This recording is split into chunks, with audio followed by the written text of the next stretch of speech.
Tell me how far or close I need to be. Yeah, that looks good. I'm actually blowing this out. Turn myself down. You can hear me in your headphones, right? Yeah, I sure can. Good. I don't know if do I need to keep talking so you can kind of... You need to be a little bit closer, though. I need to be closer. Yeah, you're kind of where I'm at. Like, All you right. need to be like a fist away. Okay. So, Sounds good. Yeah, like right there is perfect. Perfect. Yeah. All right. Can I move this back a little? Oh, yeah. All right, so I can kind of lean on here? Yeah, of course. Okay. And now we're getting like to the Joe Rogan stuff right now. That's what it is. Okay. It's intimate. So yeah, it's very. I gave you a candle. Oh, nice. The Phillips, the little flickering candle effect. That's right. I invited you over just to treat you. That's why I offered you water with lemon, man. That was organic lemons I offered you. Oh, good grief! Wow. I shouldn't have turned it down. Oh, I went to. Well, that is your loss now. I'm not giving you them now. I'm sharing them. I'm hoarding them. Right. I went to Whole Foods this past weekend with Whoa. my mom and my aunt, and we finally picked. Like, I was able. I went over like the dish I made. Spent $135, and let me do all of the organic stuff that I use and make, and it was a difference, but I'm not going to Whole Foods maybe about once or twice a year. I just can't afford it. I know it's expensive. Let's see, Pastor James. What did he say? He first said we have to get together at some point here, but he said, at least for any listener, because I'm already recording, by the way. We're just going. Gotcha. He said, great job navigating that podcast conversation. You knit everything together very well and maintained a really high level of engagement. And he said, I was listening in the car with the family. So that's kind of like what we're trying to do here. But that's cool. But for those of you who've been kind of eavesdropping into our conversation, welcome to the We Shall Not Sleep podcast. Thank you for joining us. This week's guest has been teased in the past here for the show for you listeners. And finally, I have my good friend and fellow brother in Christ, Nathan Johnston, with me. Actually, it was really funny because we were talking about this girl I was interested in. So here's what happened, because I know a Nathan Johnson, okay? I also know a Nathan Johnson who I'm connected with at the Sauk Theater nearby, and good Christian dude. And I thought I was texting you this past week. And what ended up happening is this is the text message I'll send. I'll censor the name of the girl. But this is what I said. I said, she told me that her schedule is flexible. I first wrote, insert name, wrote back. And the response was context? ? I went, well, that was kind of odd. We just talked about this, Nathan. Come on. But I was like, you're a father of four. You're busy. I told him, I said, well, she told me their schedule's flexible and she hopes to usher for the show as well. I told her I'd get back with her about my commitment timeline, and she gave me a thumbs up, and I gave that little emoji of from Napoleon Dynamite. Looks like things are getting pretty serious, I gave him that, and he goes, curious to hear how it goes. I went, well, thanks, Nathan. I appreciate it. I said, so am I. Just curious about more interaction is all. He says, yeah, because there have been some moments where she seemed standoffish, ? Curious, more curious, and more curious indeed. And I went, yeah, she's not been standoffish. He says, I couldn't think of the right word, I guess. She didn't seem to show any friendliness. Maybe it's just me. And I'm like, well, that's actually a very good observation. Did you meet her? When did you meet her? I said, oh, yeah, she was quite friendly at the theater, but we shall see. I'll keep you updated, buddy. He said, thanks. And I texted him the same day, like later. I said, by the way, that homeschool comment by your wife was perfect. That she predicted she was homeschooled. Right. He goes, oh, I don't think I've heard of it. Oh, I said, well, when I asked if she was homeschooled, he goes, oh, yeah. And it wasn't until a day later that I realized I said, this was the wrong person. Yeah, this is not. Yeah.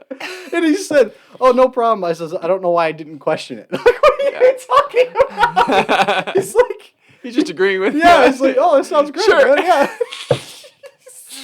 Totally, I thought I was texting you the entire time. Oh my God, that guy's a ham. And so, oh my gosh, so like that's an update on how I'm doing. When I'm trying to show interest in a girl and tell my buddies, I can't even tell my correct buddies about it. So it's absolutely dumb. Anyway, it has nothing to do with you except for your last name is with a T. So we've met a long time ago. We've known each other for years, but we were not like close friends. More in name and in passing and through my dad. Yeah, that's it. Like I've known your father. I have talked about him as being my like spiritual benefactor over the Hmm. years. He was the one who introduced me to Olivet. That's your alma mater as well. Yes. Yep. And when I would go to when I finally got introduced to Olivet, he took me on a trip there, kind of incognito style. He showed me about like all the stuff, and he's like, "Here, this is where I made out with this girl. Here's where I Oh, asked for that girl sure. out." And I'm like, "No, no, that's not true." Turns out it's all true, of Yeah. course, much to the chagrin of your mother, who's just rolling her eyes the entire Yeah, time. it's absolutely true. And I swear he was there signing autographs. Like that's who he is. But Yeah. I knew of you and Jenny, and actually I got to know your sister more than anyone else, in like Mhm. besides your mom and dad. But it's because I sat next to them in church. I mean, your Yeah. dad when I come back from break, he'd hand me like a wad of cash, like $150, just say, "Hey, keep it going, kid." And it was just Yeah. awesome. But I That's always so knew cool. you as Ryan's husband, who worked in Kid City, who always wore the Kid City T-shirt with a Yeah. long sleeve shirt underneath it. That's all I knew about you. That's like I say, I'm I walking through guess the you comments. had my attire pegged, I Yeah, that guess. was you I did were. not realize that's what I was wearing, but yeah, sure. That's what you were. I was like, oh, hey, look, it's Nathan Johnston. Like he's a very quiet to himself, reserved individual, Yeah. which is not the case at all. Yeah. I had to get to know you. So like Well, your dad, I came for a visit. Several. I think it was like fall of 2021. okay. I had a Sunday off of church. I came back. It was the first time I've been to Jackson Ass since God That's called me right. away.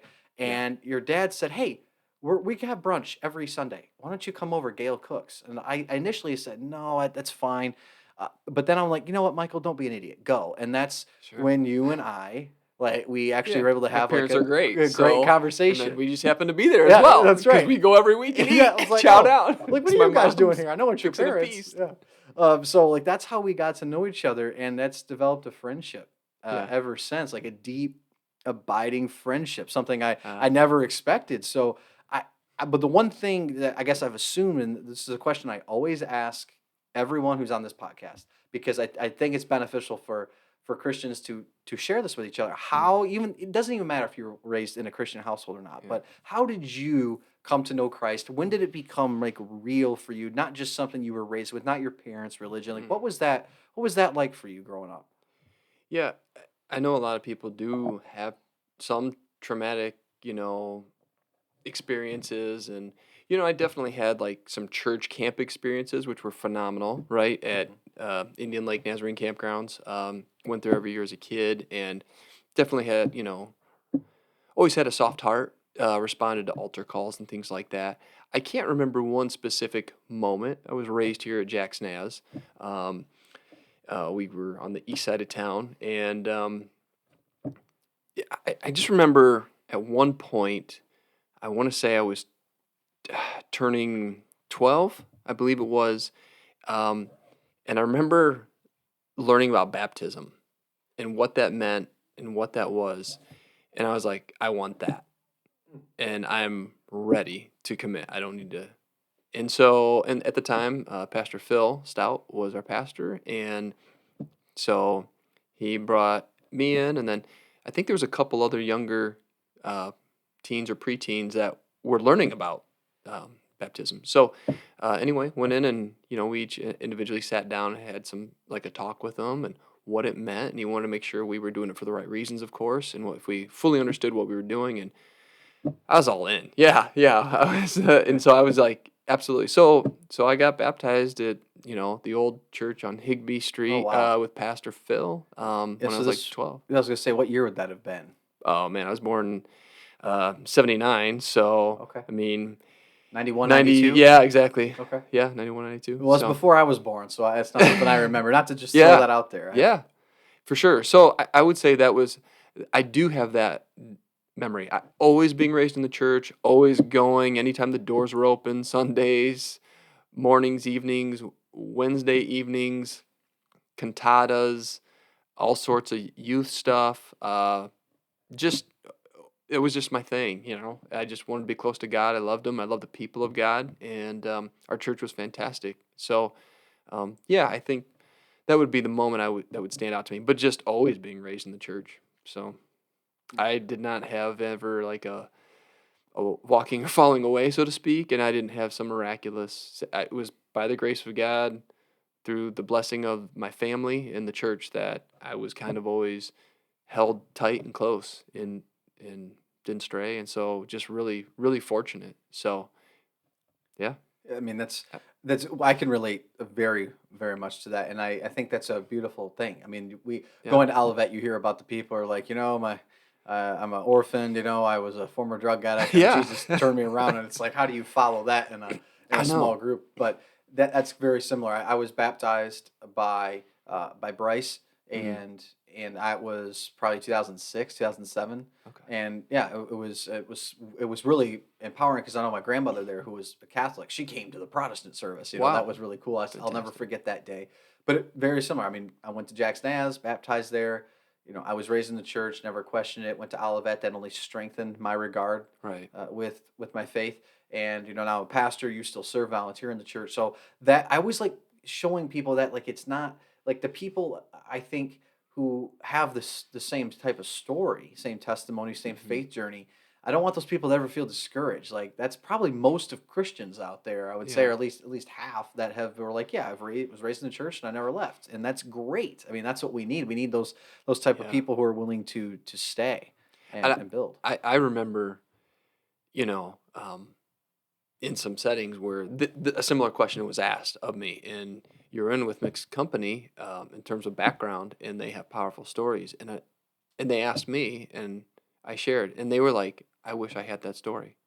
Mm. They were like, "That is the story Yeah. everyone should want to have. Is that your family life was so good, your church was so vibrant and active, filled with the Holy Spirit, Bible, following, and that there wasn't you weren't attacked by the wolves. You weren't pulled out into the world. That culture didn't suck you in. That you didn't uh, fall to some temptation that, wrecked, your life or derailed you from, things like that." And Mhm. so I just remember them saying that. They're like, "Be proud of, your testimony, Mhm. and that is the power of God in your family's life and your church's life." And they were like, "That is we want." That's what they're like. That's why we're now saved, and we want that for our kids and for our Mhm. family. So that's always stuck with me. It's like, I'm not embarrassed. I'm proud of it. So, but it's very fortunate and very blessed. Well, So, awesome. I'm yeah, glad to hear that. yeah. I sincerely thank you for sharing that aspect. That does remind me.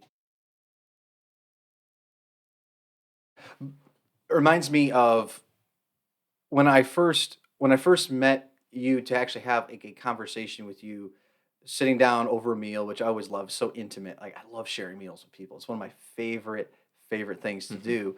The first thing we talked about was like our passion for the church and like how the church impacts the way we look at every aspect of our lives. We talked about history. We talked, and we'll get to some of this stuff here in a moment. But one of the things that it was immediately apparent in that conversation, I was like, wow, this guy is so much deeper than what I thought he was. And not that and that's because I had no expectations. I didn't know what to expect because I Yeah, I'm the never, quiet guy with long yeah, sleeves. I had. It's true. That's what you are. I'd Yeah, never had a conversation with you, and yeah. and every time I was talking with your dad, he's always more interested in my relationships or lack thereof. To be honest with you, Yeah. so He's when I awesome. because I knew your kids because I had seen them, and you're a father of four, wonderful husband, and what I've learned, an amazing father. So the question I wanted to ask you, because it's something that seems to be eroding in our culture, is what has your faith informed about your life in regards to fatherhood and being a good husband? Like how does that relationship with Jesus, this thing Mhm. that obviously has been built for several years, something that was a part of you when you were a preteen, how has that impacted the way that you parent and the way that you're devoted to your wife? Yeah, I mean, man, I, I would say I was informed biblically, and that was modeled for me at home. And then I observed it in the church, and therefore I didn't get my view of what a husband or a father is from the world Mm. and culture and television and movies and music and, at least non-Christian music. It's Yeah, yeah. or the non-Christian music. Although I did listen to, I was engaged in the culture, right? I wasn't.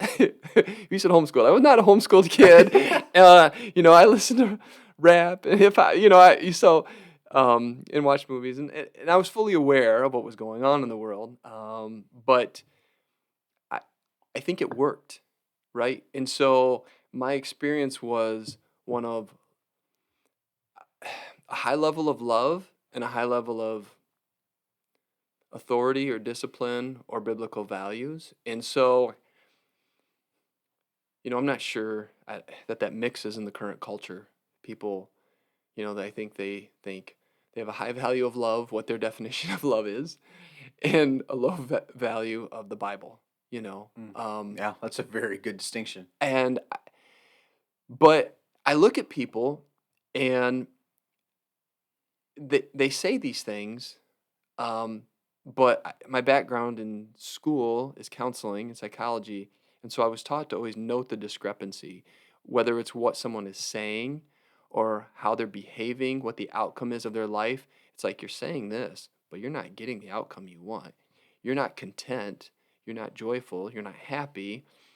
You're miserable. You're depressed. You are, you know, jumping from one high to the next, or from one bandwagon to the next, or one cultural push to the next. And so, sorry, I'm going off on a tangent here. I would No, say, please just talk. We're just yeah, talking, man. okay, We're just okay. talking here. Um, so I think because I was raised in that upbringing and it worked, and I felt the love and I saw it bear fruit in my parents' marriage and in our upbringing, in our home. And I think that I didn't have a reason. So God gifts people with different spiritual gifts, and faith is one of mine. And I never wavered, right? And so because of that, I didn't feel the need to go do other things. I think people test other things, right? They're Yeah, tempted by sure, other things, but I'm like calculated. I'm always calculating, like, what does that lead to, right? In my sure. head. And What's the fruit of what's the that endeavor? outcome? Yeah. And I'm like, well, that leads to Yeah. depression, or that leads to drugs, or that leads to having a baby out of wedlock, or that leads to, Yeah. it's like, Yeah. that's not for me. I don't want that. God doesn't say that. It's not in the Bible. It doesn't lead It's to it's not it's not theologically in line with the Bible, but it's also not practical just based on what you can experience, right? 100%. Yeah. Yeah. Yeah. I mean, there's no fruit. It's a cultural, it's a temporary high, but it does not lead to sustainable joy and contentment, Mm. because it's incongruous to how Jesus or how the Lord designed things. Did you see that like before your schooling in psychology? Were you doing that like at school? Maybe you meet some people. Was that something you found yourself doing your entire life? Was, hey, I have Yeah. this faith, I have this gift of faith, but almost allowing other people to make those mistakes. So yeah, hey, look it, I won't do that. Yeah, yeah, yeah, I think so, because right, you have these, apart from schooling, right? Like, I have 4 kids, and you just notice their gifts, their talents, Mm. they're different, and it, it's amazing, right? One is like, just really good at school naturally, like can read, can pick it up, can hear a lecture, can regurgitate it on a test and ace it, right? Another one has to work at it. Reading comes hard. It's a little slower if you work hard. But you know what? That one can absolutely read a person like a book, and he's like very savvy in a conversation, and he knows how to manipulate people. Or whereas the first one doesn't have that skill set, but he's just really intelligent, right? Or and they all have these different skill sets. So I'm sure there's probably some personality, right, and some gifting, Sure. and what makes me me. Um, and that's probably what kind of led me a bit into counseling or psychology eventually, right? I went to Olivet to be a pastor, honestly. So first, and then I switched my major my freshman year, so to counseling and psychology. So I had my local minister's license here at Jackson As, and I was doing a few Wait, sermons are you for serious?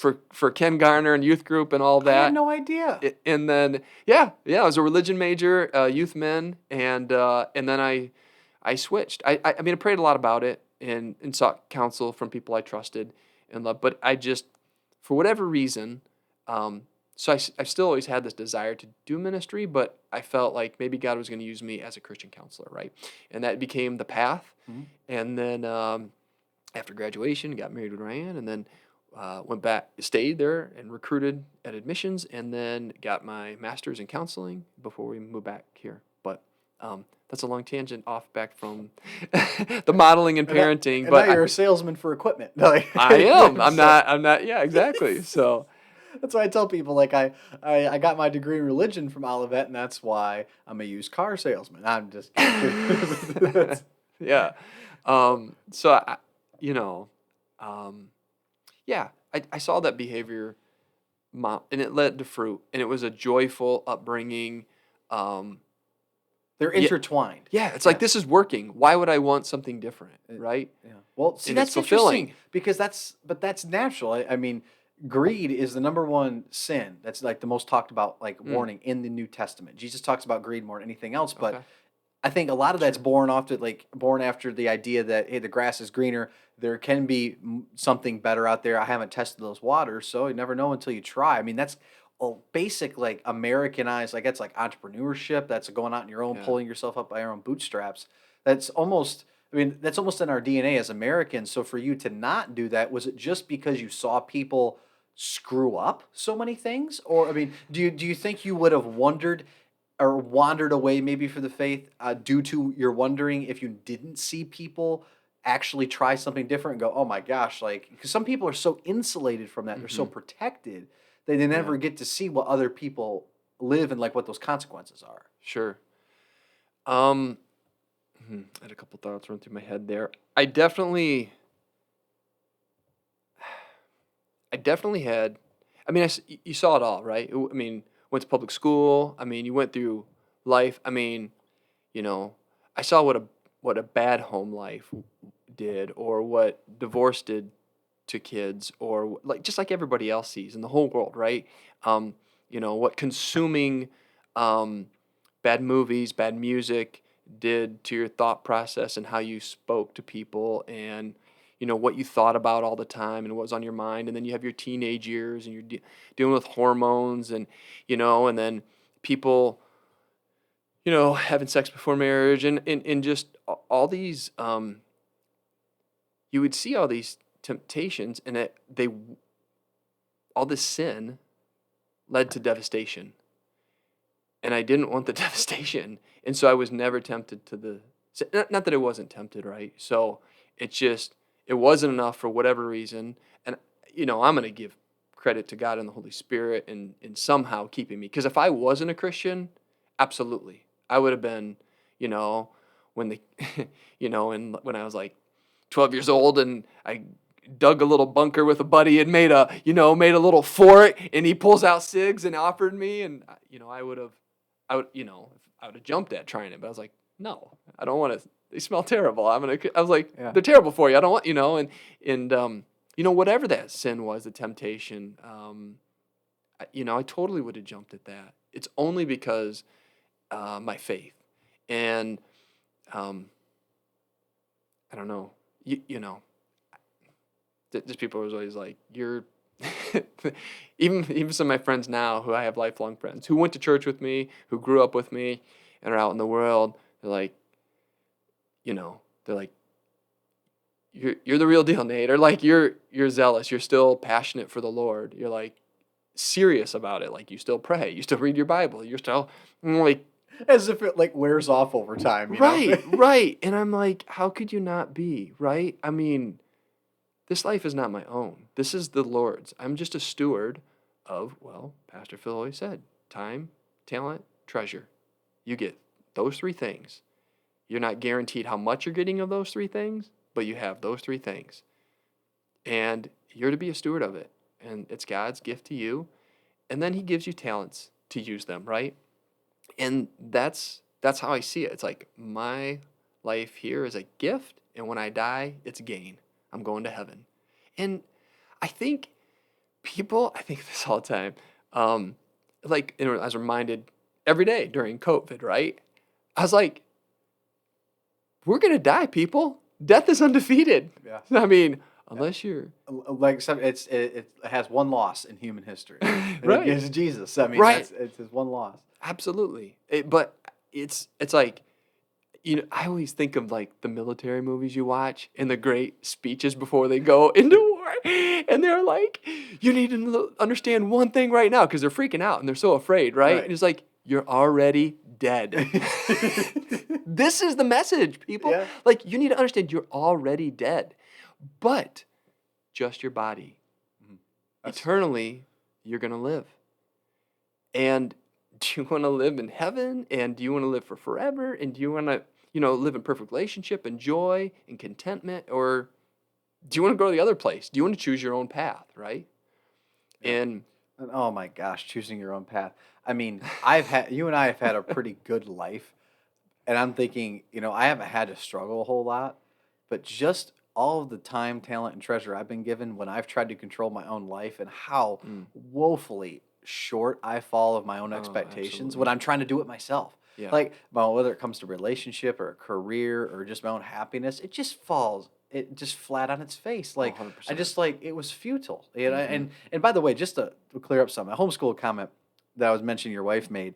She's a huge fan of homeschooling. She has some experience with that. Yeah. Homeschooling is a We're still great doing thing. it. Yeah, it's an amazing thing. Trust me. Like it's not a shot. It's actually a positive thing. She saw a picture. Well, It it was was a like, shot 20 years ago. yeah.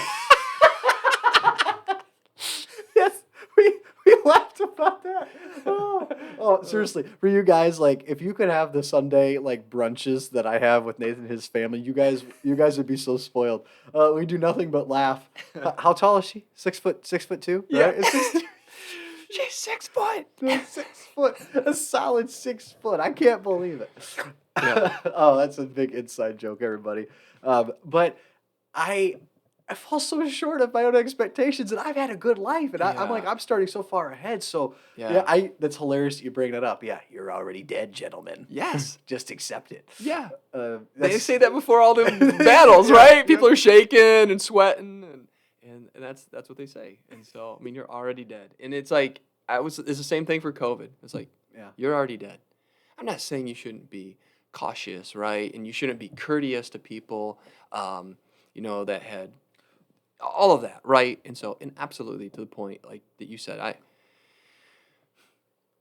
millions of mistakes every day. Yeah. Not perfect, asking for forgiveness, telling my kids I'm sorry when I'm, too harsh on them, because I tend to be that side of things and Ryan's the softer side. It's a great balance, and the same Sure. thing, hey, millions of mistakes and they're wonderful. And I learned so much from her and her selflessness and everything about my kids. And so anyway, I didn't say what I was No. saying previously wasn't to say that it was no pat on the back, right? I got plenty of screw ups, so No. No. I deserve hell I just like everyone else. Well, yeah, and and trust me, I think your genuineness in that comes across. Your faith informs every area of your life, but specifically when it comes to like being a good husband, a good father, when you have that modeled in the home is something I absolutely can relate to, and that's why I would love to have my own children. Like I would love to see like my dad, who is one of the goofiest people you would ever meet in your Yeah, life, like he has a great interact sense with of his like humor grandchildren. Like it'd be great. My mom would spoil them to death, and so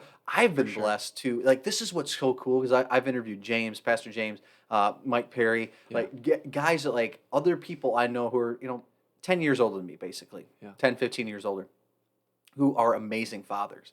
And like my closest friends, in my life, I have who are now fathers too, in my discipleship group who live away from here. But as far as people in my immediate area, I have a one friend, Boyd, and his wife, Alyssa, who your wife introduced me to. Other than that, I don't have a whole lot of friends my age. So when I got to know you, got to know your kids, I mean, it's just something, what I find incredible about children is that, like your daughter, awake, when your daughter, like we'll be talking and she'll just come and just sit on my lap yeah, while we're talking like I know what that means. Like my mom has tried to teach me what that means about like when you're a trusted adult in the yeah. care of a child and a child can trust you. I think when I used to volunteer once a year because that was only what you were getting out of me back at Jack's Naz. I felt I almost did it out of guilt. I have to confess that to your wife, but when she was running Okay. the children's ministry at the time, we would volunteer and there would be kids that you're reading the Bible to, reading a story, doing a lesson. They would just you're sitting crisscross and they come and just sit in your lap and like I Right. don't know this kid,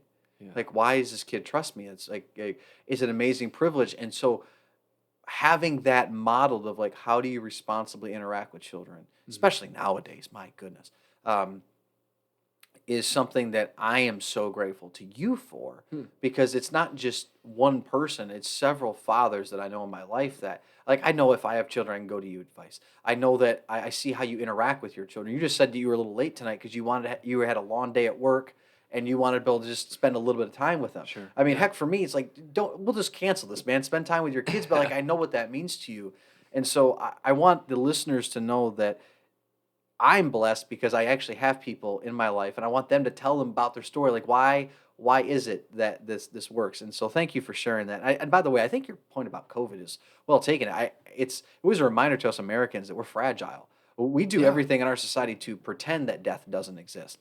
I mean, even in the church, we're not good at accepting it. Right. Right. It's like I, I'm ready to go. Are you not ready to go? I mean, I don't want to go. Right. God does. I mean, we Right. know it's That's what Paul talked about. He's yeah. like, I don't even want to be here. Right. Exactly.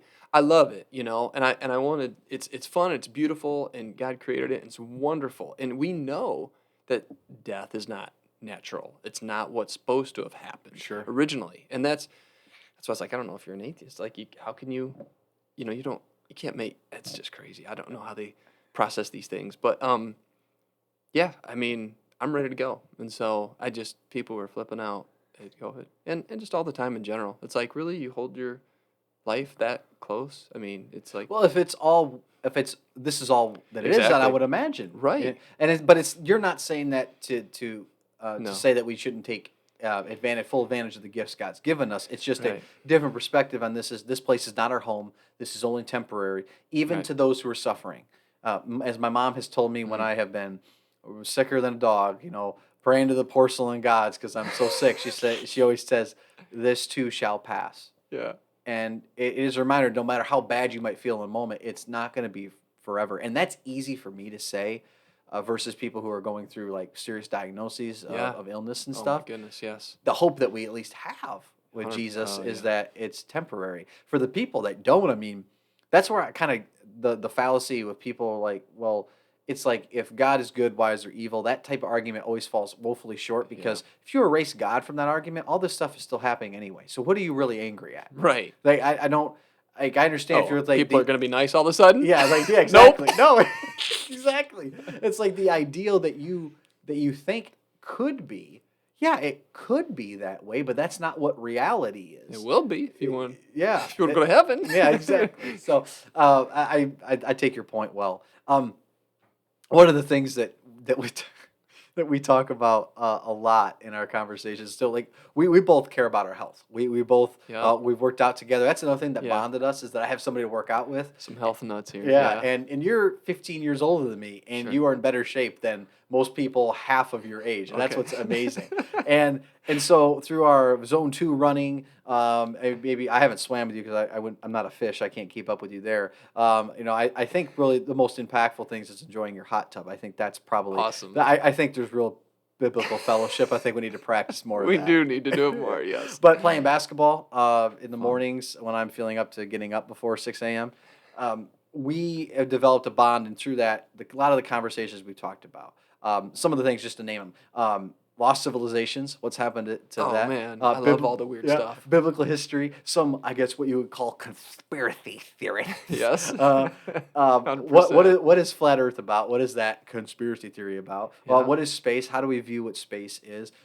What about just the topics in church that we're just never, we're not actually ever exposed to? And I think you make a lot of compelling arguments. I know you have a calling, or at least you have an interest in starting a podcast of your own. So I'll certainly be one of your first guests. I'll volunteer. Okay. But there's a lot of things that you and I've talked about that we wish we either were taught in church, maybe growing up, maybe discussed in Sunday school, or at least talked about. And just from Yeah. an intellectual curiosity Right. standpoint, why don't you think we're ever taught maybe not some alternative versions of what we were taught in history class in like high school, college, Yeah. but just not even told about biblical history, what our Bibles say about it? Like, why do you think we know that as well? Is it just because we're not reading our Bibles, or are we not taught to read them properly? What do you think?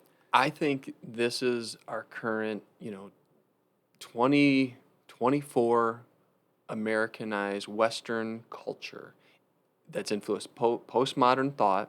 Okay. Your truth is your truth. I'm not going to infringe on it. My truth is my truth. even though it can be the point of like mental illness, um, you, it's just accepted or as truth. And when I grew up, right, bless their hearts, I had the most wonderful Sunday school teachers who loved me and uh, bribe me to memorize Bible verses with candy bars and all of these wonderful saints. But what happened was, you got this. Do you remember the old felt boards where there would be like a scene in the Oh, background, and yes. there'd be like these characters of Yep. like Moses and Noah, and they'd be moving them on these felt boards. Like that was kind of the that's that's what we learn. We learn the big stories and kind of the main themes of the Bible, and that just gets reiterated and regurgitated even all the way into adulthood because pastors go down and you know go to seminary and learn theology and a few things, but a lot of those things, again, it's main themes. It's you only have so much time to learn, right? Mhm. And there's so much to learn, and so I've been on a journey since about 2014, 2015.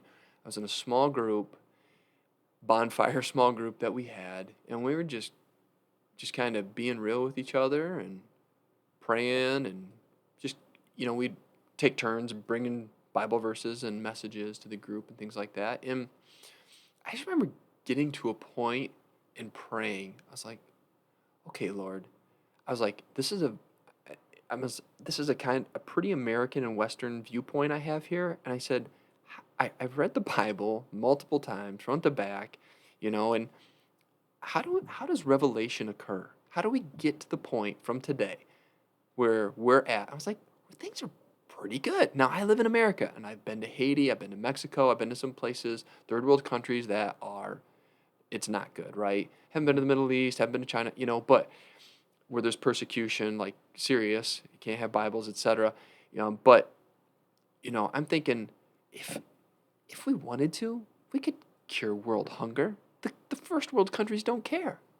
Like Yeah. we could just go teach them how to grow, sustain, cattle and milk and dig wells, right? And teach them. Now you can't make them do it, but I mean you could go teach them. It's like we could cure hunger and thirst and illness, and like I just don't know how much the world honestly cares. And so I was just like, but right? And so again, it's pretty Americanized. But I was like, and a lot of places that aren't third world even aren't that bad, but there are some bad places. And I just was like, Lord, how do we get to where it's just going to be revelation, right? Like where we get to, and then God just started,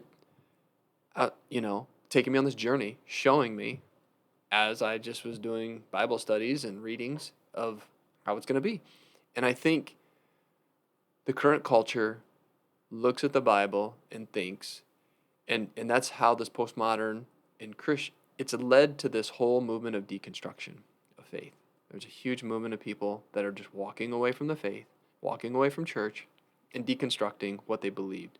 Um, and I think it's because they're listening to the world and to culture instead of the Bible. So they read that, oh, God had the Jews go through the conquest of Canaan, right? And kill the Amorites and the Hittites and the Hivites and the Jebusites and, right? All the ites, right? Go kill them. And then he was very specific about some, like murder all the way to the babies, right? The men, women, and children. And then some it's just the men, and some it's like, why was that?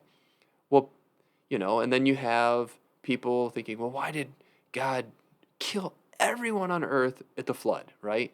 And they're like, why does evil exist, right? All these questions, and it just over and over and over. And when they come from a Christian background that was maybe strict or my way is the highway, and they were only taught felt board characters, right? And You don't have a whole lot to they did go not with. have a deep understanding of the answers. There are excellent answers and truths as to why those things occurred, but people, and even I didn't understand them, so I just went in search of what did historical Christianity say and believe?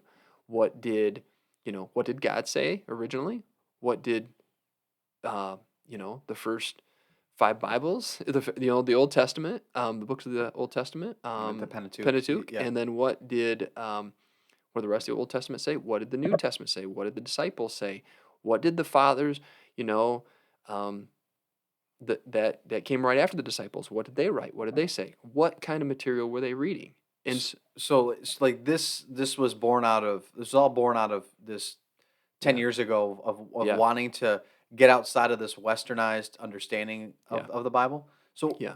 how is it? Forgive me for interrupting. I just want to set That's the fine. context. So you go Yeah, on this journey to try to find out how does Revelation, how do we get to a point yeah, where all the stuff in Revelation, what you're talking about, happens because life is pretty good right now, but it's only my perspective. I'm just exactly. like curious how you. So your first instinct was not to go necessarily outwards. You were to go to look inwards and look at maybe Yeah. like the Bible first. What does the Bible say about these things? Yes. Okay, and Yes. through these deep dive, you met other Christians. And you were asking them questions about this, and they didn't have answers either. Was that how that's working? Well, information's at your fingertips now, right? Sure. For various sources, you just use the internet. But it was just I probably got, I don't know, 5 different Bibles, some And studies. you say translations of Bibles? Is that what Yeah, or some difference. I yeah, see. I think that's an issue too. People think like I think people think the Bible was written by some men who were nice, but they were mistaken, right? They sure. didn't understand, right? Yep. And so it's inspired to some degree, but it's not like, you know, really God's word telling me directly how I should live, right? People just don't believe that. Again, but when you have postmodern thought and you're deconstructing and you're like, I believe in a God and I would have a beer with Jesus, but uh, I'm not gonna, but if I believe this Old Testament stuff, God's a misogynistic, Right. Exactly. patriarchal, um, God that's just genocidal God, right? And that is such a current and shallow interpretation of what was true. There's such depth and beauty in the answers and grace and how God protected us from, the giants of Genesis 6 and the hybrids and the abominations that were created. Absolutely. We need to kill all the Hivites and the Canaanites Jebusites because they were animalistic giant abominations, right? They were mowing through the land. They were killing their children. They were sacrificing them. They were cannibalistic. I mean, all of the there's in the anyway. God, there's so much depth there, and instead of like wanting to or being drawn into that literature and understanding of what everyone basically in Christian history has known has occurred, why it occurred, and why God did this, and has been fine with it. We're like, oh, I live today in 2024. Oh, I don't agree with this. I'm gonna go read a book, of Matthew Vines and what he says about sexuality, and that it's okay to be homosexual. So Matthew Vines is smart and I like him, so I'm going to follow him, and not the Bible and what everyone's always said to be true about our sexuality or And yeah, and any of just the for topics. clarification, like actual like homosexual activity, like sexual activity, because like Yes. I know there's people who are Yes. celibate, of Yeah. course, that choose like, hey, I have this, but I'm gonna dedicate this to the Lord, just as much as there are heterosexuals who are celibate. I mean, you can look at Yeah. nuns and priests for that, hopefully. So like but that's I, what you're talking about, like yeah. the actual activity, and yeah, Yeah. Well, yeah. I mean, of course, there's a whole huge discussion there, and it could be any sin, sure, any sin, right? And any sin, like hmm you had talked about greed or envy or gluttony or you know um, being unfaithful in a marriage or loving money too much or it doesn't matter, right? Any sin. I'm just the point was that people aren't running to the Bible no, yeah, or correct, and even to get an Christians, to get an understanding because they think the felt board general message that they learned and just the themed messages that they hear on a Sunday, that's as deep as the Bible goes. And then these people, Bart Ehrman, saying there's a million different discrepancies in the Bible, and it's like, okay, well, even he says like 99.9% of them are just little words. It's not, it doesn't change the meaning, like right? so they're running to today and thinking And so they're like, what my thoughts and feelings are today is what's right and accurate. Instead of having fear of the Lord and subjecting their life to what he wants and he says. Like, I shouldn't find my identity in any of the things that the culture is saying. I find my identity, my relationship with Christ. Yeah, which Because is not ever changing, right? I right. mean, if you're trying to go with the culture, man, you're changing all the time. It's exhausting. Yeah. Oh, it's exhausting trying to keep up with the winds of change that just blow through because you might Yeah. be a pessimist one day, an optimist the other day, and a realist Yeah. the following day. It's like that's so exhausting. I love what you bring up the fact that your first instinct was to just go and read the Bible. I love the fact that one of my favorite speakers says if you think the God of the Old Testament is different than the God of the New Testament, and that the loving and merciful God replaced the old, vengeful, spiteful God of the Old Testament, he likes to say that this is solved by the sophisticated process known as reading.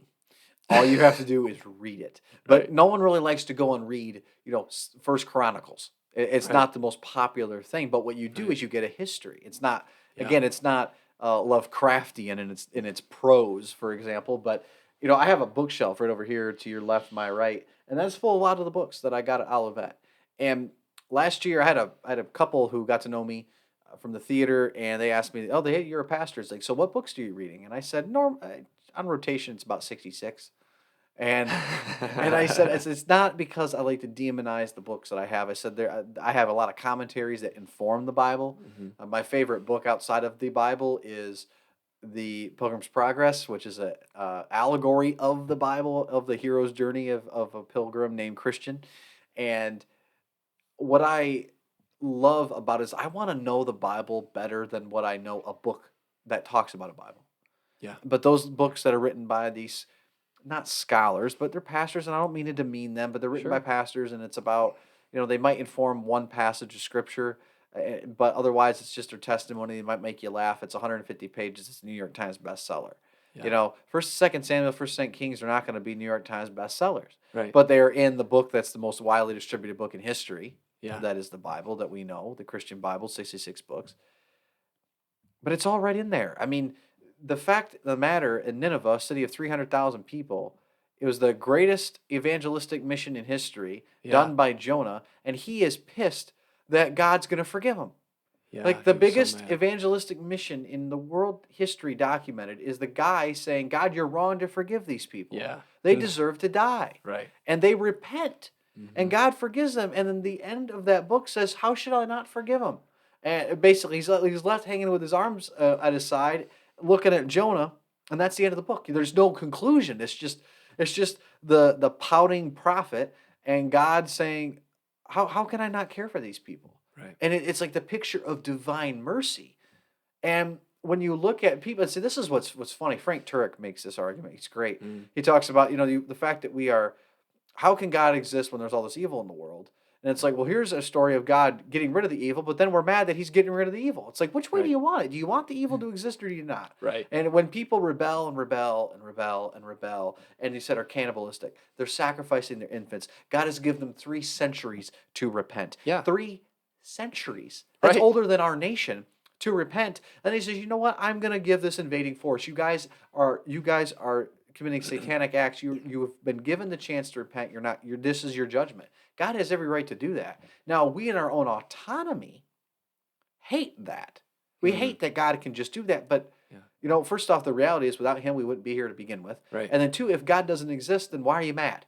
Yeah. It's just some random stronger army taking advantage of the strong eating the weak. Right. Okay? If you're eating each other and sacrificing your kids over the course of time, kind of like our culture, we're sacrificing our children, Yeah. we won't be around any longer. You're gonna be Exactly. weak because you're not bringing up young men to fight in the war. So it's like it's a completely illogical. Right. So I don't ever get why are you so mad? Why are you? It is emotional anger. It's emotional.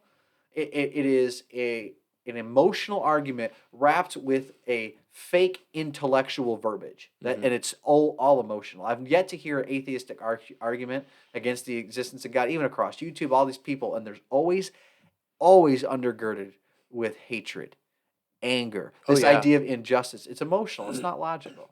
it's religious. Yeah. Yes. It's And very a bunch of religiosity at its finest. the big atheists currently are walking away from it because they know it's not working. They Yeah. know it's not true, Yeah. and they are seeing the outcomes of our current cultures and like, wait, no, no, you know what? Religion has a purpose here. Yeah. Maybe it is, Our it's like, Western Christianity built the West. It did. mm, Like, there's no other religion that would have. People argue that like our founding fathers were deists, but even so, you can't get our Constitution. You cannot get our Declaration of Independence without the Bible. Even if you are a sure, deist, let's say, yeah, I believe in God, but maybe not in Jesus. Well, guess what? You can't get the idea that all men were created equal from any other document. Humanism doesn't give you that. right, Atheism doesn't give you that. Islam certainly, Buddhism, Hinduism, any yeah, other religion correct, won't get you that. yeah, So even if I want to play devil's advocate, yeah, maybe they weren't Jesus Christians. I say that, but they had they had an awareness about them that the adherence to this religion gives you all these other things. Now the other thing too, of course, they didn't live up to that standard immediately. It was Christian abolitionists who led the revolt against slavery, but we provided the framework to get to that point. And then we have this wonderful overturning eventually of Roe v. Wade, which puts it back in the states, which constitutionally I believe that's where it belongs in the first place. I still think it's evil, but I'm glad that states now have their voice to do whatever they yeah. They want can now, decide. and Sure. so I'm happy on that level. But man, I think our modern day, you want to talk about life and death? I think our modern day slavery for us in America is abortion. I think we're going to look back in 200 years. I think the way we look back at the slaveholders today and look at how evil those people were, Mm, 200 years, they're going to look back upon us saying the same thing. But it's actually instead of where not all slaves, not because first off, not all African Americans were slaves because that's not what they were in the free states. I know that based on history, but also based on firsthand testimony during the civil rights era that African Americans in our area were treated vastly different than those down south hmm because we're different. Where our country's so wide, we forget that nuance. There's nuance in these arguments, and what when you're looking at abortion, it's very black and white. It is, and I'm not talking about racially here. It's very much a simple. It's like life or death. Yeah. Yeah. And I'm just wondering. You talk about revelation. Like I'm I just don't. wondering how Yeah. much longer can we like basically give the middle Right. finger to God where He just doesn't zap us. Yeah. Yeah. I, it's a good question. I don't know. I mean, but in my studies, it's since roughly 2015. It's been. I'm just God has led me to truth, and see, I think people want to be right, and they want to culturally, they want to justify their sin, or maybe not their sin, but their friend or their family's sin. Mm, Well, what they're doing, I yeah. love them, and a loving God wouldn't send them to hell, so I have to figure out a way biblically to still be Christian, but justify that their sin's okay and they're not going to hell. Yeah, and it's And then motivated out of a good. They want to. It's not they have like a they have it's a not evil motive. It's just yeah, they have a soft heart. They yeah, love people, but you know, I have a soft heart to my kids, but I still tell them the truth. yeah, I don't let them play in the street yeah. They're because still disciplined. They're you can still die, yeah, right? I mean, that path leads to death. And you still have to be honest with them. So it's not that it's not loving, it is loving. The loving thing to do is to tell people the truth and not how I want to tell them the truth, right? You can't be, brash and loud and abusive and beating them over the head. And I also can't be soft and say, oh, do what you want, right? It has to be, what's the truth? And what does God tell you? Why do you think it? Even especially for us Christians, why? Obviously, I know it's easier to you know, kind of cut corners a little bit, but why? It seems like it's becoming more and more difficult to find people who are willing to do that. Why do you think that is? Um, what do you mean? Like rephrase your question. Telling the truth is hard. Yes. Why is that becoming more difficult? Mm. So you have this whole cancel culture component going on where if you do speak out, you're just gonna get it, whether it's typically I would say that's through like social media, right? Facebook or Mhm. YouTube or podcast or something like that, right? If you're speaking the truth, but you should know, right? I mean, Jesus tells us we're gonna be not liked. We're gonna be persecuted, right? To be hated We're gonna be because of me. hated. Yeah. Pick up your cross, right? Be prepared to die. And so, and I've learned some lessons through, you know, COVID and, the election seasons or the last few times, and just like in responses in people, right? And things that I've posted. And, it's like, okay, I have to think about it. It's like, okay, am I posting something? Okay, is this in the funny bucket? Is this just comedic? But, is this gonna make someone mad? Is this inflammatory? Is this, um, and then people will come bite off your head, and it's like, how do I respond to that attack? Do I not respond at all? I don't have the time. Or should I respond? Should I, do I respond privately?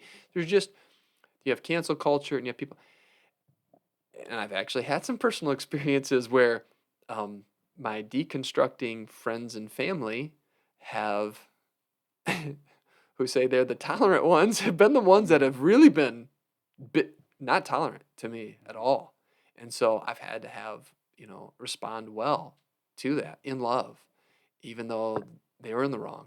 But they didn't apologize for saying, it's like, well, you weren't tolerant to my view. I was tolerant for yours, but Well, I don't know it if it's in particular one situation where I was privy to a situation last year, which I'll just say that that's where I'll leave it. But sure. I witnessed that firsthand of you calmly. I bragged to my mom about it. I said I witnessed a gentleman hold his boundaries but do so calmly, where you weren't yelling, you weren't upset, but the situation you didn't think it was appropriate, and you just calmly you know, and I thought it was really well articulated, communicated your point. And I'm thinking, how many people do I know that would say, you know what? Here's what I'm gonna do. You're gonna listen to me because it's like you get oh, because that's how I want to be Yeah, sometimes.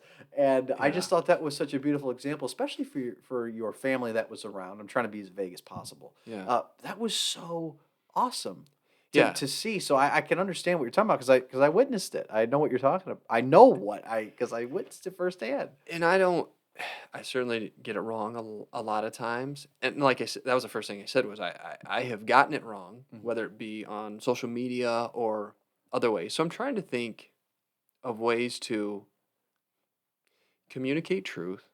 And that was my idea for, like what I meant, we talked about starting a podcast or something. I don't know what it's going to be. I don't know how. I don't have time probably for I got to figure out a way. But I just feel like, do people not see this? Like, I'm talking to friends and family that have deconstructed, and it's like they don't have a clue. Yeah. Like So let me some of the just so answers. hold on to that thought. Yeah. Can you define what you see with deconstruction? Like I know what it is, but could you for the listeners when you talk about this So philosophical approach to deconstructing your faith, what do you mean by that? yeah. So and I think there's some different definitions, but essentially, when I say that, what I mean is people who would claim, like a classical Christian background or upbringing or belief system that no longer believes that in the way that they did.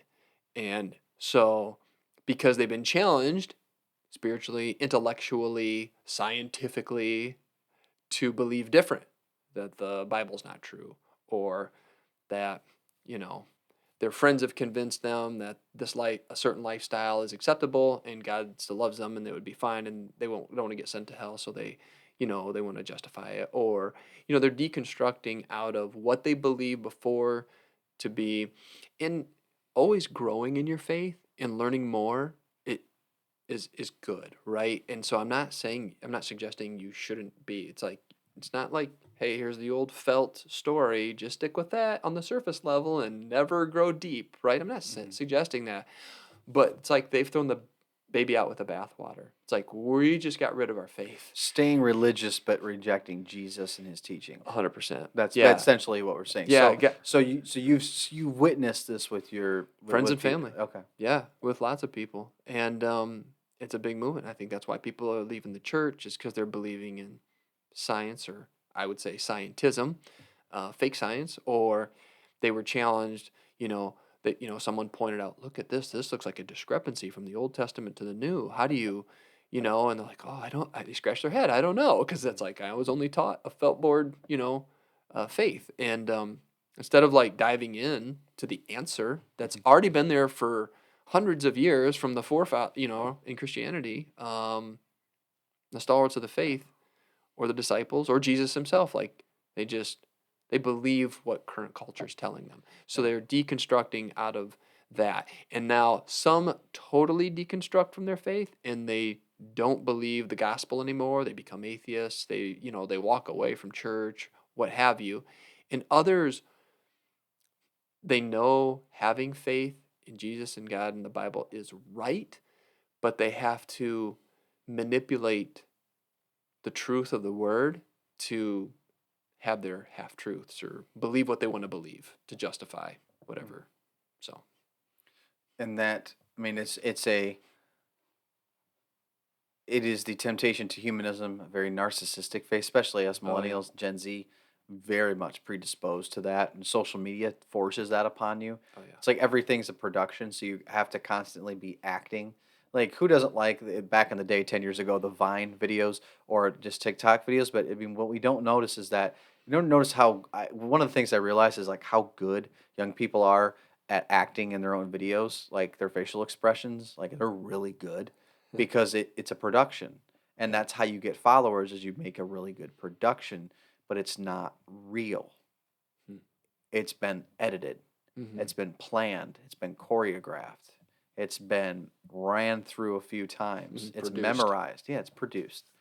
And when you can do that because you're the central character, you play a central character, you have a voice. Everyone has a very powerful and opinionated voice. Everyone has a right to voice their opinion, but I heard somebody say a couple of days ago um, a comment on that not everyone deserves a microphone to blast out their opinions. Yeah, I find this temptation to say I'm going to make my faith my own.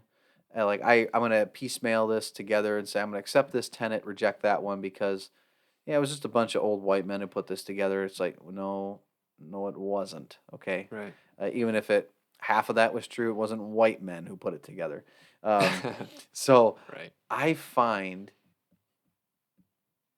I find this though this topic, it's biblical illiteracy, is the theme.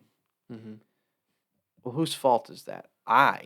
It's my opinion that it's the shepherds. I put it right back on the pastors, the Yeah. teachers and preachers who preach out of either a sampled rotation dictated by their doctor by their doctrinal beliefs, their denomination, or if it's non-denom like me, where you're not really held, you just can do whatever you want. It's the getting rid of Sunday school in a lot of cases, and I have a lot of criticism to say about some churches during the pandemic to really show who was committed, but also maybe just getting rid of Sunday school and actually educating people. Mm-hmm. Uh, the church and it's not really an educating system. I mean, we go to worship God, but Right. we also have the ability to teach people during Sunday school as a form of worship because that's part of it's part of spiritual gifts is being able to Right. teach. I mean, we're flat out instructed to teach and instruct people Mm-hmm. in the ways of the word, but if we never do that, and then we're concerned about the quality of the faith of our sheep, I'm speaking as a shepherd, as a pastor, like that starts with me first and foremost. Yeah. Now, God's grace is being able to reach people beyond what my failings are, which are wide and many. The church, both Catholic and Protestant, has failed in that regard. Of course, especially we talk about children, about taking advantage of the least of these. We're horrible, and because we're flawed, we're human, but masquerading as something holy while doing unholy things. Like first thing we need to look at is clean up our own house. That's me. I don't want to debate an atheist. I don't want to Right. debate an agnostic. I want to be able to keep the Christians that are in the church in the church. I want to be able to educate them. But I think it falls squarely on our shoulders as teachers because where else are people? I mean, I think you have to show people the value of the Bible before they'll just go home and read it.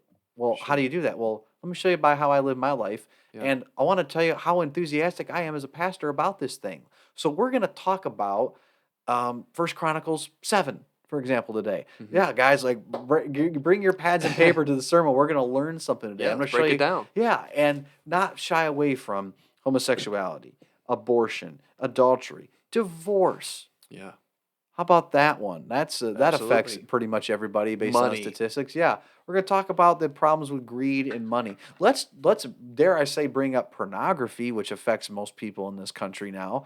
The Yep. things that I don't think there's. I said this a few weeks ago. Forgive me for proselytizing here. Is that I don't think there's anything too ugly for the pulpit. I think you can be profane from the from the pulpit, but I also think you can approach any topic if it's done with respect while you're talking to adults and saying, we need to be mature adults here. All of us, especially people, I mean, we're all in the real world with our jobs. Most oftentimes, the most sheltered people are the pastors. And yet we want to protect the flock. Like, we're the ones that are out in the world. They know everything. Yeah. It's like, there's nothing you're not going to tell your average congregation on Sunday morning that they haven't heard, seen, or done Right. themselves. Right. It's that simple. So this idea is like we can't mention alcohol from the pulpit. Like, what are you talking about? Right. 60% of the people in here have dealt with alcohol problems. Like Or I sex. just yeah, I'm just Or throwing. That's not a real stat. I'm just saying. For but I think it's on us. I mean, would you agree with that? Do you think it starts with the teachers first? yeah, yeah. So I think so again it goes to giftings, and so I think it would be on maybe on the Sunday school or on the, I as a it's more pastoral, right? Pastors have a roles than maybe perhaps lay leaders. But different pastors take different approaches, right? Some are just Yeah. very broad and very um, topical and just kind of gloss over things, and then some are deep, right? And so yeah, but I my yeah, that's why I feel compelled is because I felt like God has been teaching me truth, and teaching is one of my gifts, and so I thought I need to find a vehicle to teach some of the truths that the Lord To has been share it. speaking to me. Yeah, Yeah. so To share like this. we talked about, like people confusion and not understanding. It's like most people think like, oh, original sin was, you know, the snake and the serpent came to Eve and then tempted her to eat the apple, and then Adam, and then oh, that was it. It's like, well, it's really interesting about the snake and why she wasn't freaked out. And it was like, I start learning like terminology of angel means messenger, and then you start looking like, oh, there's actually different classes of angelic beings and hosts. And when you read like different passages, it's like, well, some are reptilian and some have different heads and some have wings and it's like, so maybe he was you know a reptilian. And anyway, there's all these, but then they think that's it, like, okay, Adam and Eve and kicked out of the garden, that's sin, and that's why. And then they don't realize, no. And then you go to Genesis 6 and you have the watchers, the 200 angels that were given charge over humanity and supposed to be watching us and helping us. And they made a pact on Mount Hermon to have take wives and to have offspring. And they created genetic hybrids, abominations, and that's where we get all of our demigods and all of our stories from the Greek, this Clash of the Titans. That's the stylized version of it. Previously to that, what happened? And so you have these huge giants roaming around, which are hybrids, and you're mixing species. Think of like a liger, right? You've mixed a lion and a tiger together, and it produces this enormous liger, right? And you have this hybridization. And so, the Bible and other passages, or like Enoch or Jasher or Jubilees, they're the Book of Giants, they're saying these things were enormous, and they were just cannibalistic, and they're just mowing people down and eating, and they're just tearing up. And so God judged the watchers and said, your sin is so egregious and grievous that you're going to watch your children, your offspring, these abominations, die, kill each other off over the next 500 years. And that's where you get the Clash of the Titan stories for the Greeks.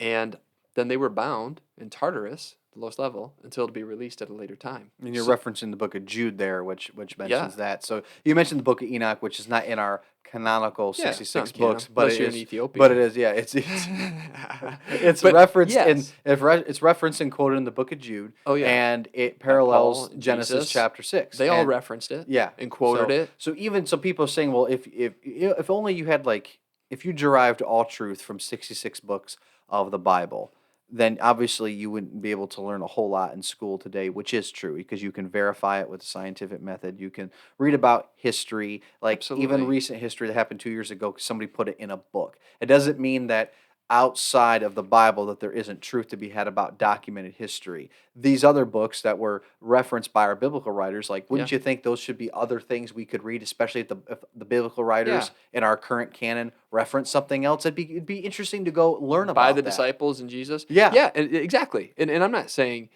people are like, "Oh, be careful." I'm like, I'm not saying it's the canon. I'm not saying right. I'm Yeah, learning about my relationship to the Father directly and how salvation and yeah. I'm getting that from the Bible. But there are other, yeah, you need to, Yeah, people are World War II historians. They go and read others those other books. yeah, They're not replacing right. that with the Bible. Exactly. And those are good historical Yeah. books. And so that's exactly, and so you have to put, and that's one thing I learned, you have to approach the Bible as though in context. That's the key. You have to in context and in the original language. So that's why I got some of these other books and I bought Logo software is to actually go back to the original language and to see it how it was literally read. And that's like people are like, "Oh, that's your interpretation." Now, if you read the Bible, it's like, "No. The Bible was interpreted into English, but it was actually written and we know what they meant. We know if it was poetry. We know if it was a metaphor or Yeah. simile. We know if it was literal, historical. We know that. It's not a question. Mhm. They said it.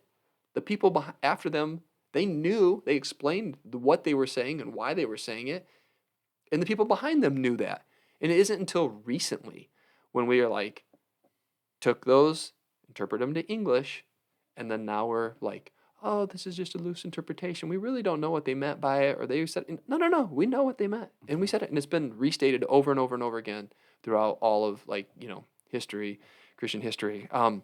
So that's what I've been learning is just going back and reading. It's like I don't believe the Sethite view that they're humans. It was angels, the Watchers, came down, and they're like, "Wow, that's fantastical or that's supernatural." Well, yeah, so is the birth of Christ. So is the Yeah. death and resurrection of Christ. So is all of the Bible Yeah. is supernatural, right? How I'm gonna die and continue to live for forever. Yeah. Like, Lazarus, can you just throw in there the feeding of the yeah, 5,000, the walking on the on and on water? we Yeah. go. So they're And like, that's just the New Testament. People who are yeah, like, well, because people I think have a better trusting version of the New Testament than they do the Old Testament yeah. for some whatever reason. Yeah, and so people are like, I think people would have and maybe be less.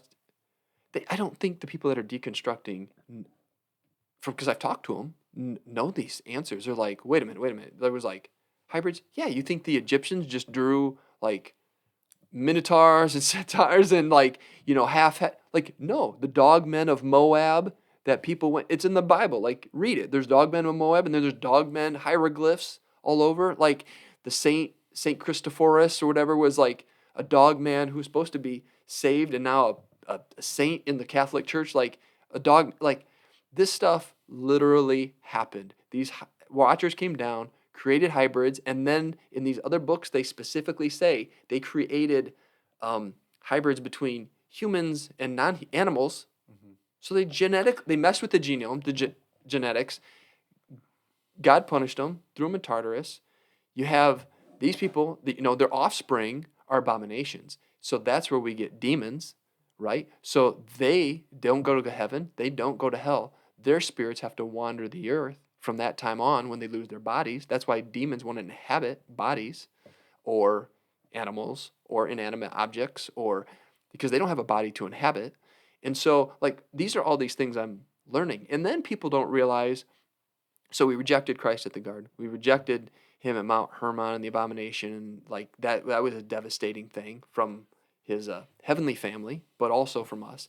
And then we get to the third rejection, the Tower of Babel, right? And so it says Nimrod became like a Rephaim or like a great one or a giant or an abomination, like had happened with the Watchers. And God said, let us go down and tear this tower down. And so, because he said, spread out, right?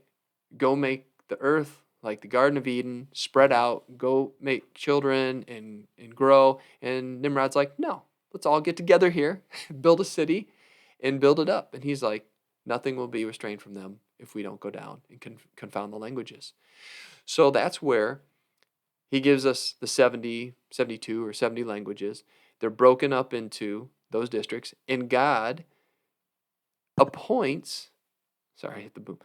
He appoints angelic hosts over those nations, over those 70. And he says, my portion will be Abram and Sarai, Abraham and Sarah, or become the Jews. And not only that, they're old and they're barren. They have So nothing. They have nothing. Nothing to offer. Exactly. So it will be through me and through my miracle and my intervention that we will create the Jews out of this, and that I will. So basically, God divorces the nations, the people at that time, because we've rejected him 3 times. And he spreads them out because of the languages, and he appoints heavenly council members to watch over them. That's why there's so many different gods in different countries and all over, because they had lesser gods. Now, when we hear the term God, G-O-D, we think, okay, that it can't be. It can't be like, it's not Yahweh. They're not omnipotent. They're not, they don't have his attributes. None of them have his attributes. They're all lesser beings. God, lowercase G-O-D, just means disinhabited spirit. So the God, if you go back to the original, like the Septuagint, it means like, there's animals that are gods, there's angels that are gods, and so it just means this you don't have a body. You're a disinhabited spirit. So he takes his family, he sends them down. He says, watch over these people, rule them rightly and in righteousness and as I would. And he puts them over them as a responsibility. And that's where you have all these other tribes and nations having other gods. And he says, my portion will be these 2. And then he creates the Jews out of that. And then that's why he gives them all because he pulls them out of these sinful, idolatry, and he has to reteach them. Mm-hmm. And so, and just for you're referencing, what passage of scripture are you referencing for people to go and read and look this up? It's a bunch. I have to pull it up. I could basically start with the book of Genesis. Right. And Genesis 6. Yeah. So I mean, you get to Genesis 6 and you'll start reading about the Watchers of Mount Hermon, which people they're probably not familiar with that term. The Nephilim is what the most English translations use. Yep. So the Nephilim were on they're giants on the earth. The Nephilim roamed the earth in those days. Yes. So right there. Now the book of Enoch is also a big reference here. I know. And again, as far as the canonicity of it, it's difficult. You guys can do your research on why it was excluded from the canon. I know that it was considered history by the Jewish writers, but they did not. I can't speak into that, but what you're referencing, probably people have never heard in their life before. Sure. I remember I was one of my ex-girlfriends, her father was talking about the Nephilim one day, and I went, "What the heck are you talking about?" So it's right there in Genesis 6. Go read it. And I'm like, I've never heard. It sounded like he'd grown a third eye. Yeah. I was looking at somebody who says they were as tall as cedar trees. Yeah, I'm thinking, Lebanon. What are you talking about in the Bible? Yeah, I thought he had stepped off a flying saucer from Mars. It's crazy. But it's right there. Yeah, and so it's just this. It's God's story, right? All of history is God's story, and He's allowing choice because I've heard this more recently than ever. But God is a gentleman; He's not going to force Himself upon you, right? So He's there fighting for you, welcoming you into the family, wants to graft you in, wants to love you, bring you into the fold. He died on the cross for you. He's going to do everything He possibly can, but He will not force you. He didn't make you a robot. He didn't make His angelic hosts and family robots. They had freedom of choice, and we've all screwed up, right? And so it's Him allowing people the choice. What do you want to choose? Do you want to live for yourself? I'll allow you to do that. Do you want to live evilly? Do you want to live for Satan? Do you want to live, or just for yourself? Or do you want to live for me? And He's letting us choose. He's letting us choose. Now He's fighting for you, and He'll do anything He can to bring you into the fold, Mhm. but he's not going to force it. And so, but people don't understand why there were literal giants and hybrids and abominations, and that's why he flooded the earth, because the genome was so screwed up. Like they knew if they screwed up the genome, because God said back at the garden that, her seed will bruise your head and you're going to bruise his heel. But if they could stop the seed, the birth of the Christ, the Messiah, Mhm. so they're screwing up the genome because It, they're thinking and this isn't yeah, possible. and we know from our New Testament, it says before the foundation of the world was laid, the Lamb was slain. That's right out of Revelation. Hmm. It's been talking about the idea, at least I believe it's Revelation, that we were not an afterthought.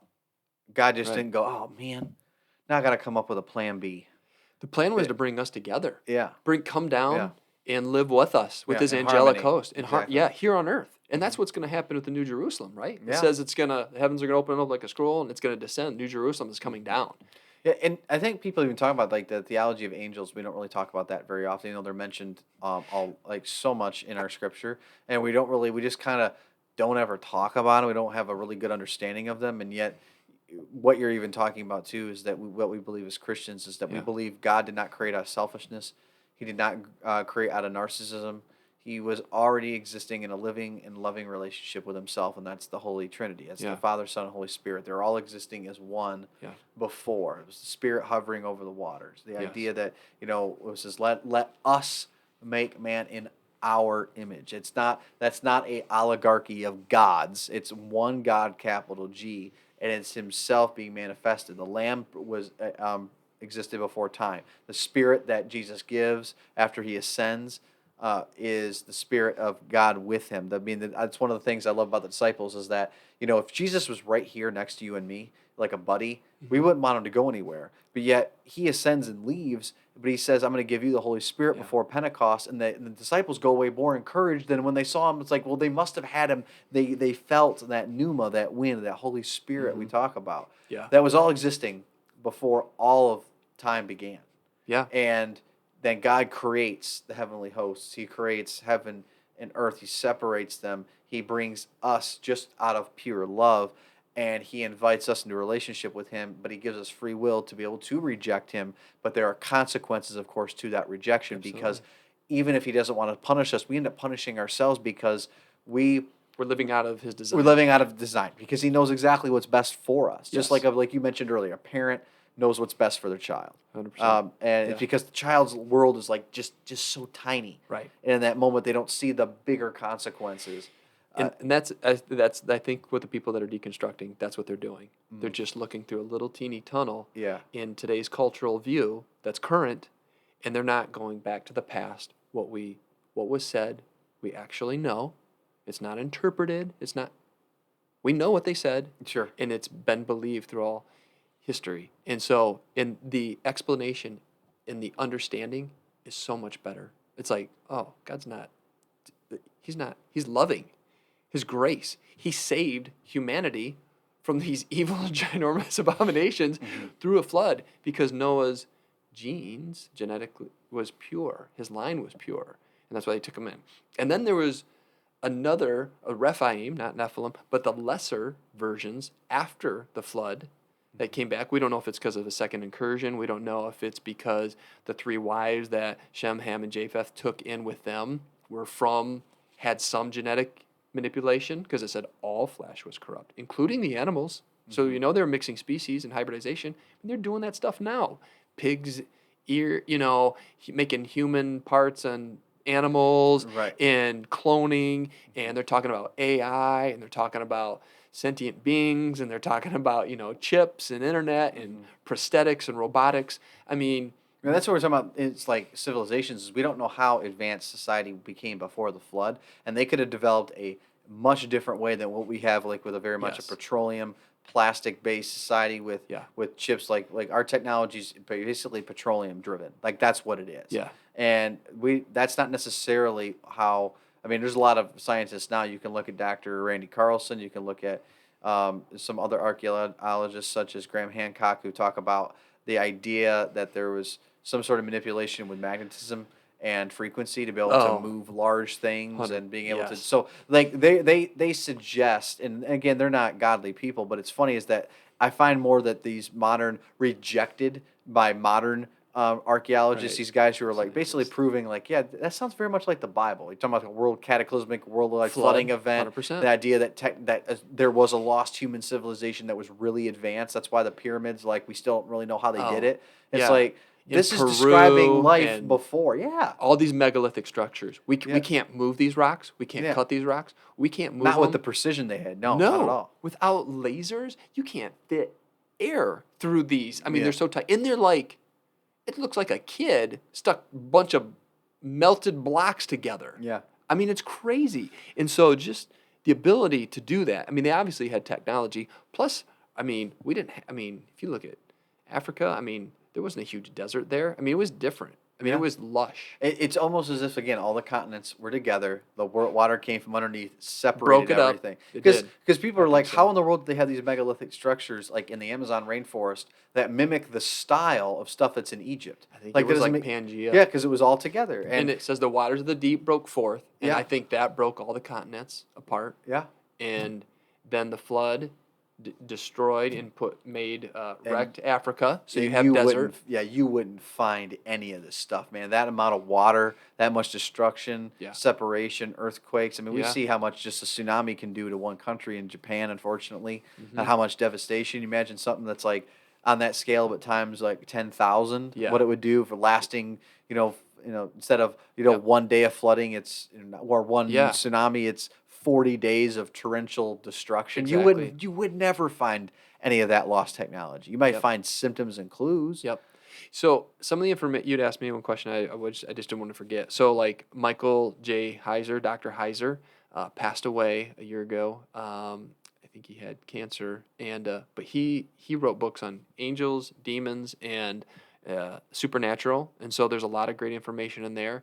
And he is a ancient Semitic language guru, could read and write like in 8 different languages, and he was like the main go-to guy for Logos Bible software for like a decade. He worked there. Everybody basically went to him at the end, and so he has a ton of information on this, and he calls it the Deuteronomy 32 worldview. And so it actually talks. You'll read about the pantheon, so like God speaking to his watchers, and then if you go into Psalms, I think it's Psalms 82, you'll see another passage where I talked about the Tower of Babel, and then he divided up the nations and divorced the nations and said, I'm going to take this as my portion, you take the rest, and you guys rule them. Later in like Psalms, he is ripping them a new one, saying, you will die like men. You have not ruled them. You have not protected the widows. You have not protected the children. You have not, you're just doing it all wrong. And so you will die like men. You will be judged by humans. And I mean, it's amazing. And so there's just this huge story. He has this heavenly family and this earthly family. And he was going to bring us all together. And both sides screwed it up. And so the story is his story of redemption and allowing choice and free will for us. He's calling us there, but he's not going to force it. Hmm. And so, um, I don't know. I've just learned so much. I mean, I feel like I'm not always maybe the best explaining it. So I think I'm going to probably do something where I'm just connecting people, say, hey, I watch this video, check it out. I want to know what you think. And maybe I just connect people to all these different sources that I've been reading and watching and let people decide. But maybe it can give them some faith back where they've deconstructed and it's like, oh, I thought God was vengeful. But no, he was actually protecting humanity from these people. Or the Watchers occurred. I didn't even know about the Watchers, right? I didn't know about the Nephilim or the giants. Oh, now it makes sense when, he's having David do the conquest. They were hybrids and abominations and genetically mutated, and he's having them wipe them out. And he's also proving a point that the Jews are my people and they're a chosen people. So it's really about and Michael Heiser says this all the time. It's about geography and territory and who had jurisdiction prior to Christ's coming. So there was legal, so to speak, jurisdiction that God gave to these lesser gods to rule over these people until Christ came.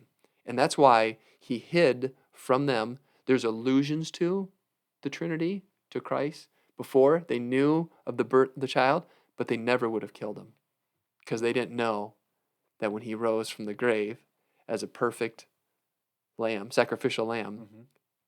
now he has the keys to decide and to allow people back in to right relationship with him. Yeah. So they never would have killed him. It just wrecked their plan.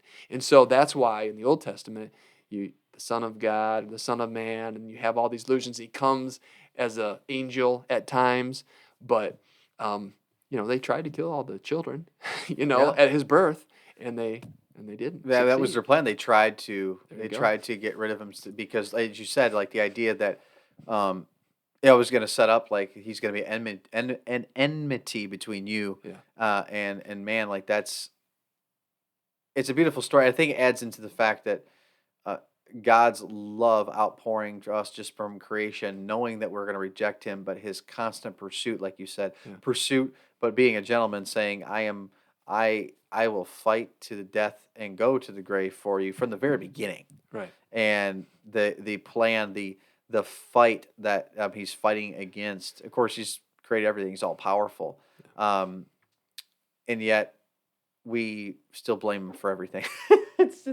It's amazing. It's Buddy, I really do Yeah. appreciate you taking time tonight to be Yeah. able to chat with this. For people who are interested, maybe want to do summary. So you name the scientist again that you or the scholar that you. Oh, would say. Dr. Heiser. Dr. Dr. Michael Heiser. How do you spell Dr. his last Michael name? J. Heiser. Heiser. Okay. So look at his work. You can find him on YouTube or He's got a ton. The Naked Bible podcast. He's famous for that. It's a huge podcast. But if you just look up Dr. Michael Heiser, and then get familiar with the Old Testament. Read the Pentateuch. Get really familiar with that. I would certainly suggest. And so again, that's Genesis, Exodus, Leviticus, Numbers, and Deuteronomy. Yeah. I would get very familiar with that. And then yes, you can find the Book of Enoch online, and you can read it or you can buy it. You can again think of the Book of Enoch as not as something that's anti-biblical. It is something that is referenced by multiple writers of the Bible, both Old and New Testament, that it parallels history that is documented in the biblical canon. Think of it as a supplementing like history piece of like, hey, what was going on then? Like, what do other people have to say about this? Use it as that, and then come back, and because I'd like to have you back on. Maybe we or can go. Trash or Jubilees or Book of Giants. Yeah. We didn't even get into Flat Earth. No, we never did. Or why are aliens so popular right now? We have got to tease people. You always leave them wanting more. All right. So yes, we'll have you back. I'd love to have you back on because I think you absolutely have a calling to teach, even if it's just one person. If this podcast reaches one person and it brings them like back either from their own deconstruction or if it just tickles their ears enough, the Holy Spirit uses this. Like I do it for the one person, the one listener. Which is about 50% of our listenership. But like that, I want you to be able to come back. I think I think it's a topic worth having its own time for. Absolutely. So, but you got to get back to your kids tonight, buddy. I love you, buddy. Thank you so much, brother, Thanks, for Michael. coming by. I appreciate it. It's been a blast. So my first time. So Well, it won't be your last time. Okay. All right. Have a good night, buddy. all right.